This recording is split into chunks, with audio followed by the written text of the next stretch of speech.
What's up, guys? It's Dr. Sean with Active Life, and today we're going to take you to the inside of what a one-on-one client assessment looks like. Cool thing is we're going to do it live, in person, with a special guest. I'll introduce him to you in a minute. But this is what our one-on-one clients go through, whether they're local or they're remote from all the way across the world. It's a unique opportunity to get to do it in person, so we're excited to share it with you. I want to make sure I understand, first and foremost, what your perfect outcome of today would be. So when you go home from today, this was perfect, this is exactly what you wanted, if what happened? If I understand everything like you're showing me, and if I can apply it to my clients. And got it. So you want to be able to understand the movement assessment a little bit better and the strength assessment a little bit better, so that you can bring it home and start to do it with your own members. Yes. Easy. We can definitely do that. But I'm glad you told me that, because it changes a little bit about the way I'm going to do it. I'm going to give you more instruction than I would normally give somebody. Okay. Cool? Yeah. Cool. Do you like to take notes? Usually, no. It's up to you. No, it's okay. All right, perfect. So we'll get started with the movement assessment, then we'll get into some strength testing. Cool. Cool? Yeah. All right. Good. So let's get your shoes off. All right, so the first thing we're doing, anytime that we evaluate somebody, the first thing that we want to do is make sure that we understand how their body can move with the absence of weight. Okay. Right? So the mistake that a lot of people make is they look at a full, complete movement, like a squat, an overhead squat, a snatch, whatever it might be, and they start to guess the pieces of it that are causing them to function improperly. Do you follow? Yeah. What we want to do is be able to look at each piece first and then predict what those movements will look like. Cool. Cool? Yeah. All right. Is that light flashing messing us up? No. Okay. So first thing we do is really simple. It's called our standing lumbo-pelvic flexion test. You can watch our movement assessment online. It'll all just be a review for you now. Yeah. Cool? Yeah. So standing lumbo-pelvic flexion test is simple. With your feet underneath your hips comfortably, knees extended, please reach down as far as you can. Great. That's all we tell somebody. When we tell them more than that, like if I said to you, try to touch the floor, and you didn't have this, you might cheat to get there, right? Now what I want to know is, where do you feel that?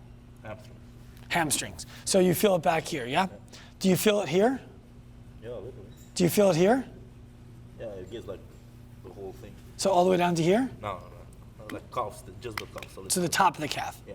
Okay, so the reason why we asked that, you can come on back up. Let's just pretend that you did feel it down over here. If you did though, what that tells us is that it's not a muscle. That's your sciatic nerve on tension, right? Because your ankle stays the same, your knee stays the same as it is right now. So the only thing that can stretch is a nerve, right? There's no muscle that's lengthening. So when we see someone who struggles with this, whether they're feeling it in their calf, they're feeling it in their low back, they're feeling it in their hips, that starts to let us know things like deadlifting, kettlebell swings, running, anything that has them doing this, toes to bar, muscle ups, could cause them discomfort. Make sense? Yeah. Any questions about that test? No. So full test here is with legs extended, fingers touch the ground. They only feel a stretch in their hamstrings and the top half of their calf, or the top third of their calf. Yeah. Cool? Yeah. Test one, full. Next test we're going to do is kneeling butt to heel. So we're going to get you into a tall kneeling position, so you're going to sit on your knees. And all I want you to do here, touch your big toes together and try to sit back onto your heels. Good. We're looking for two things here. The first thing we're looking for, can you get your heel to your butt? And in both cases, the answer is yes, right? And can we get your hand underneath your shin bones? And in both cases, the answer is no. So the shins are complete. That's a full test for shins. And there's a full test for your knees, okay? Now, the fact that you're able to do this means that any soft tissue work that anybody would be doing on your knees is useless. Because the reason why we would do soft tissue work on your knees is to increase range of motion, right? Yeah. Think about that. Yeah. So if someone's doing massage on your knee, they're trying to get fluid out after a workout, that's different. But someone pressing really hard on your meniscus, or working on your tendons, or doing anything to try to make these muscle tissues longer is useless, because you have full range of motion that's comfortable for your knees. Does that make sense? Yeah. So this is a great way that we help our clients, and you'll be able to help your clients understand if what they're doing to fix their problem is the right thing or the wrong thing. one of your members comes to you and they can do this, and the doctor who they're working with is working on their knee range of motion, you can say, why? Follow? Yeah, yeah. So now from here, what we're going to do is we're going to lie you on your belly, and I'm going to take you through some tests here. So all I'm looking to do now is test the hip flexor muscle called your rectus femoris. It starts at your hip bone, the front of your pelvis, I should say. It's called your ASIS, this bony prominence right here. For the camera, it's going to be right here, the bony part of the front of your pelvis. All I'm going to do is block your knee with my leg and try to bring your heel to your butt.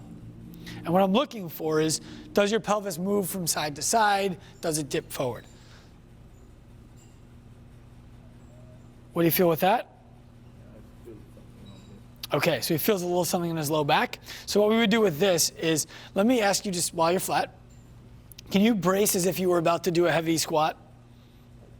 Not your butt, just everything through your, there you go. Now let's see if that pain or that discomfort is the same. Is it gone? Yeah. That didn't sound convincing. Yeah. Okay, good. So what that tells me, just so you understand, is that we have opportunity. I'm going to check the other side too. We have opportunity to make you a better athlete who's going to perform with less discomfort if we can teach you how to brace better. Do you feel anything in your low back with that? No, I don't know. Good. So this side has what we call a relative stiffness imbalance. You can sit up. What that means is that side, the muscles of the quad are pulling the pelvis forward because the muscles of the core aren't able to keep it in place to resist that. Do you follow me? So that's where soft tissue work might be valuable for you working with a doctor in person, where they would work on the rectus femoris muscle, the front of the thigh. But the fact that you were able to reduce it once you braced tells me that it's probably just a strength and balance issue that we can now work on pretty easily from a distance. Yeah. Cool? Yeah. So maybe lie on your back, please, Severin. Okay. All right, so the next test we're going to do is supine hip flexion. I'm going to take this hand and throw it underneath your low back. When I do, I'm feeling for the highest point in your low back.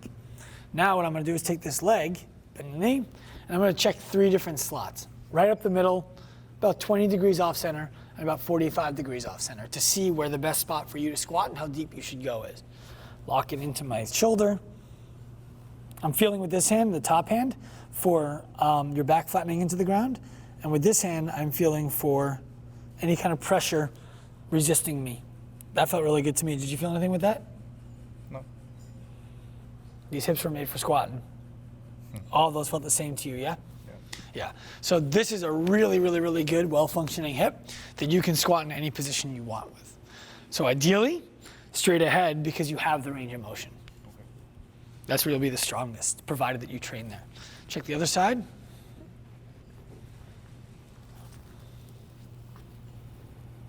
Beautiful. This is why Olympic lifters from Romania do well. This is what your hips are built like. Man, we got to bring you to every workshop. Show the Americans what that looks like. So your hips, you can squat in any position that you want. You experience no discomfort, and you were really good in full range of motion right up the middle. So for you right now, what I would recommend is that if you can, you build strength with your feet in this position, because it's a position that is a major advantage if you can use that other people can't. I'm like this. That's fine. If you could bring your toes even more forward. Yeah. From what I saw, my right leg is goes. So we're going to check your ankle next. Yeah. And that's okay. If that's the case, then that's where you go. But your hips can go right up the middle. Without me noticing it. What's that? So this happens without me noticing. Right. Well, so what we want to find out now is when we look at the ankle, is that because of bone structure or is that because of strength and just what you've done? Make sense? Yeah. All right. So the next thing we're going to do is we're going to check your ankle range of motion.